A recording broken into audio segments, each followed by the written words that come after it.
एक बार की बात है, पहाड़ियों और हरे भरे जंगलों के बीच बसे एक छोटे से गांव में माया नाम की एक युवा कलाकार लड़की रहती थी। पेंटिंग के प्रति माया का जुनून उसके द्वारा इस्तेमाल किए गए रंगों की तरह ही जीवंत था, लेकिन वह अक्सर अपने कैनवास की सीमाओं तक सीमित महसूस करती थी। एक धूप भरी सुबह, प्रेरणा की तलाश में जंगल में भटकते समय माया की नज़र लताओं के जाल के नीचे छिपी एक पुरानी धूल भरी छाती पर पड़ी।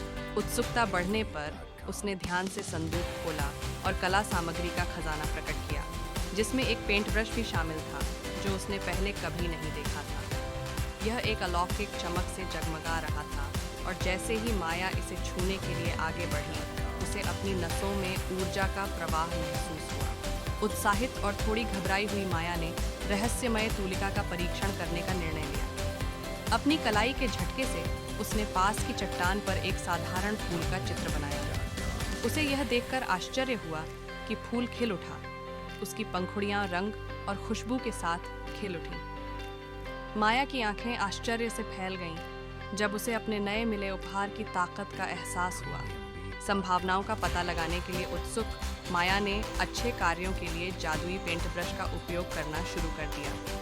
उसने गांव के चौराहे को रोशन करने के लिए जंगली फूलों के खेतों को चित्रित किया, जर्जर इमारतों की दीवारों को जीवंत भित्तिचित्रों से सजाया और यहाँ तक कि गांव के बच्चों को प्रसन्न करने के लिए सन की प्राणियों को भी जीवंत किया। लेकिन माया को जल्द ही पता चला कि महान शक्ति के साथ बड़ी जिम्मेदारी भी आती है। जैसे ही उसके जादुई तूलिका के बारे में बात फैली, अन्य लोग उसके उपहार का लालच करने लगे और इसे स्वार्थी लाभ के लिए उपयोग करने की कोशिश करने लगे।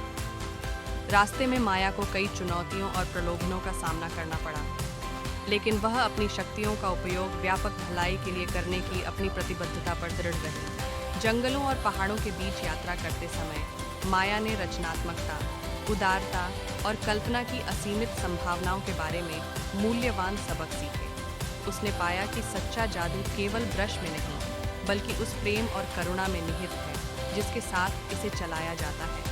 अंत में माया की विरासत न केवल उसकी मनमोहक पेंटिंग्स में, बल्कि उन लोगों के दिलों में भी जीवित रही जिनके जीवन को उसने छुआ था। और यद्यपि उसका साहसिक कार्य समाप्त हो गया, उसके तूलिका का जादू आने वाली पीढ़ियों के लिए आश्चर्य और विस्मय को प्रेरित करता रहा।